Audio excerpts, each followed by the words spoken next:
রাতের সংবাদে আপনাকে স্বাগতম। প্রথমে জানিয়ে দিচ্ছি সংবাদ শিরোনাম। গাজায় ইয়েলো লাইন অতিক্রমের অভিযোগে আবারও 2 ফিলিস্তিনিকে গুলি করে হত্যা করেছে ইসরায়েলি বাহিনী। খান ইউনিস ও বুরেইজি শরণার্থী শিবিরে হামলায় এক শিশুসহ নিহত হয়েছেন 2 জন। পশ্চিম তীরেও হামলা অব্যাহত রয়েছে। এদিকে যুদ্ধবিরতি লঙ্ঘন করে লেবাননে চালানো ইসরায়েলি হামলায় 3 জন নিহত হয়েছেন। রাশিয়ার বড় আকারের ক্ষেপণাস্ত্র ও ড্রোন হামলায় কেঁপে উঠেছে ইউক্রেন। দিনিপ্রো ও জাপোরিঝিয়ায় নিহত অন্তত 11 জন, হতাহত বেশ কয়েকজন। হামলায় ক্ষতিগ্রস্ত হয়েছে বিদ্যুৎ ও গ্যাস সরবরাহ ব্যবস্থা। এরই মধ্যে 1 মাসের রেকর্ড 21,000-এরও বেশি ইউক্রেনীয় সেনা দায়িত্ব ছেড়ে পালিয়েছে বলে জানিয়েছে গণমাধ্যম। সরকারি অচলাবস্থা কাটিয়ে উঠতে না পারলে 20% ফ্লাইট বন্ধ রাখা হবে বলে জানিয়েছেন মার্কিন পরিবহন মন্ত্রী শন ডাফি। একই সঙ্গে সাময়িকভাবে খাদ্য সহায়তা তহবিল স্থগিত রাখার অনুমতি দিয়েছেন আদালত। পরিস্থিতি সামাল দিতে স্বাস্থ্য বীমার অর্থ সরকারি তহবিলের পরিবর্তে সরাসরি সাধারণ মানুষের কাছে পৌঁছে দিতে রিপাবলিকানদের প্রতি আহ্বান জানিয়েছেন প্রেসিডেন্ট ট্রাম্প। যুক্তরাষ্ট্রের আগামী নির্বাচনের প্রেসিডেন্ট পদের জন্য লড়তে পারেন বর্তমান vice president JD Vance. Republican দল তাকে সমর্থন দিতে পারে বলে জানিয়েছেন পররাষ্ট্রমন্ত্রী মার্কো রুবিও। ট্রাম্প প্রশাসনের ঘনিষ্ঠদের বরাতে গণমাধ্যম পলিটিকো জানায়, ডোনাল্ড ট্রাম্পও রিপাবলিকান পার্টি থেকে পরবর্তী মার্কিন প্রেসিডেন্ট পদপ্রার্থী হিসেবে ভ্যান্স বা রুবিওকেই এগিয়ে রাখতে চান। এবার শুনবেন বিস্তারিত।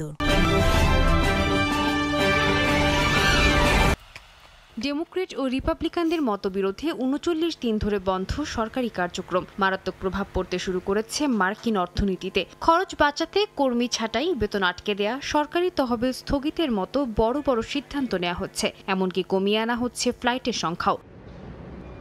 বড় এয়ারলাইন্সগুলো বলছে প্রাথমিকভাবে ফ্লাইট বাতিলের ফলে বড় ধরনের সমস্যা হবে না। তবে আমেরিকান এয়ারলাইন্সের সিইও রবার্ট আইজম সতর্ক করেছেন, সময়ের সঙ্গে বাড়তে পারে এই বাতিলের হার, যা নতুন করে ভোগান্তি বাড়াতে পারে বলেও শঙ্কা প্রকাশ করেন তিনি।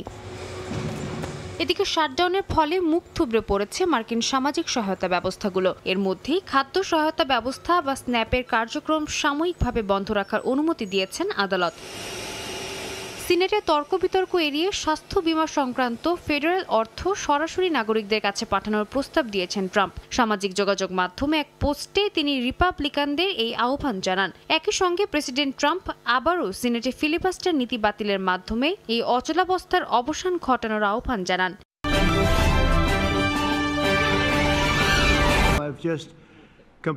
মার্কিন প্রেসিডেন্ট হিসেবে ডোনাল্ড ট্রাম্পের দায়িত্বের 1 বছরও পেরোয়নি। এর মধ্যেই শুরু হয়েছে হোয়াইট হাউসের পরবর্তী উত্তরাধিকার কে হবেন সেই নিয়ে আলোচনা। ট্রাম্পের ঘনিষ্ঠ সূত্রের বরাতে গণমাধ্যম পলিটিকো জানায়, পররাষ্ট্রমন্ত্রী মার্কো রুবিওর মতে 2028 সালে হতে যাওয়া নির্বাচনে রিপাবলিকান দল থেকে মার্কিন প্রেসিডেন্ট পদপ্রার্থীর টিকিট পাবার দৌড়ে ভাইস প্রেসিডেন্ট জেডি ভ্যান্সই এগিয়ে রয়েছেন। এমনকি প্রয়োজন হলে তাকে সমর্থন দেবেন বলেও জানিয়েছেন রুবিও। ঘনিষ্ঠ আরেক সূত্র জানায়, রুবিও স্পষ্টভাবেই জানিয়েছেন ভ্যান্স রাজি হলে রিপাবলিকান দলের মনোনয়ন তারই হবে। ট্রাম্প নিজেও একাধিকবার বলেছেন ভ্যান্স ও রুবিওর একজন তার উত্তরসূরি হতে পারেন।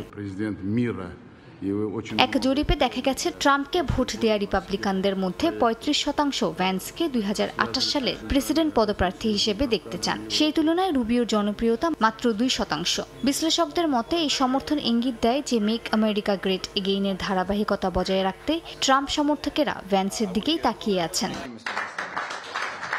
রুবিও ও ভ্যান্স আগে সিনেট সহকর্মী ছিলেন। প্রতিরক্ষা খাতের গুরুত্বপূর্ণ আইনসহ একাধিক বিল নিয়েও একসঙ্গে কাজ করেছেন। গণমাধ্যম বলছে দুজনের মধ্যে ঘনিষ্ঠ সম্পর্ক রয়েছে এবং তারা নিয়মিতভাবে একসঙ্গে মধ্যাহ্নভোজ করেন। ভ্যান্স নিজেও এক পডকাস্টে রুবিওকে তার প্রশাসনের সেরা বন্ধু হিসেবে আখ্যা দিয়েছেন।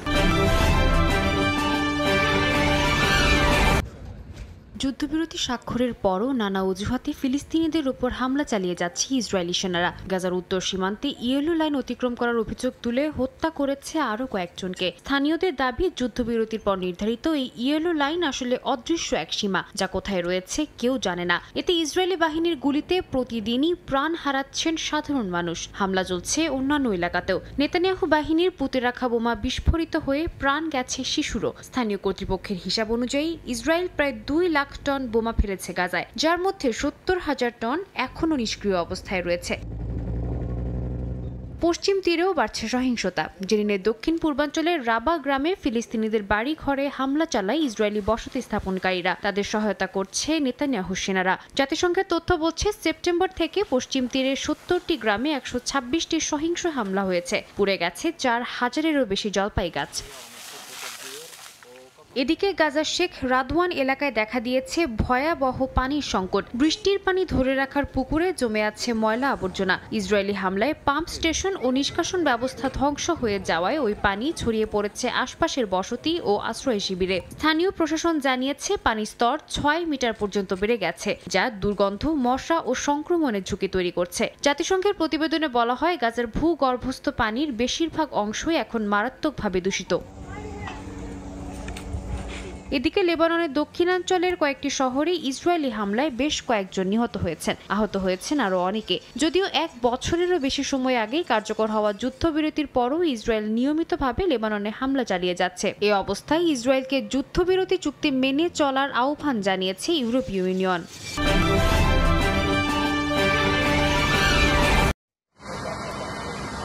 রাতভর 25টিরও বেশি এলাকায় ক্ষেপণাস্ত্র ও ড্রোন হামলা চালায় রাশিয়া। ইউক্রেন জানায়, দেশজুড়ে 450টিরও বেশি ড্রোন ও 45টি ক্ষেপণাস্ত্র নিক্ষেপ করা হয়েছে। বেশিরভাগই ধ্বংস করা হলেও কিছু আঘাত হানে দিনিপ্র ও জাপোরিজ্জিয়ায়। একটি ভবনে হামলায় বেশ কয়েকজন হতাহতও হয়। দেশটির প্রধানমন্ত্রী ইউলিয়া শিরিদেঙ্কো জানান, খার্কিভ, কিয়েভ ও পলতাভা অঞ্চলের বিদ্যুৎ কেন্দ্রগুলো মারাত্মকভাবে ক্ষতিগ্রস্ত হয়েছে। বহু এলাকায় বিদ্যুৎ ও পানির সংকট দেখা দিয়েছে। জেনারেটরের মাধ্যমে জরুরি পরিষেবা চালু রাখা হয়েছে এবং মেরামতের কাজ চলছে। এই পরিস্থিতিকে আরও জটিল করে তুলেছে ইউক্রেনের সেনা সংকট। দেশটির প্রসিকিউটর জেনারেলের কার্যালয়ের তথ্য অনুযায়ী শুধু অক্টোবর মাসেই 21,600-রও বেশি সেনা দায়িত্ব ছেড়ে পালিয়েছে। সামরিক কর্মকর্তারা বলছেন, যুদ্ধের ময়দানে জনবল কমে যাওয়ায় একই সেনাকে 3 গুণ দায়িত্ব পালন করতে হচ্ছে। একই সঙ্গে অনেক অঞ্চল প্রতিরক্ষা শূন্যতায় পড়েছে। উল্টো দিকে ইউক্রেনের পররাষ্ট্রমন্ত্রী আন্দ্রে সিবিহা দাবি করছেন, আফ্রিকার 36টি দেশের 1,400 জনের বেশি মানুষ রাশিয়ার পক্ষে ইউক্রেনের বিরুদ্ধে যুদ্ধ করছে। তিনি আফ্রিকান দেশগুলোর প্রতি আহ্বান জানিয়েছেন, তারা যাতে তাদের নাগরিকদের এ যুদ্ধে যোগ না দিতে সতর্ক করে।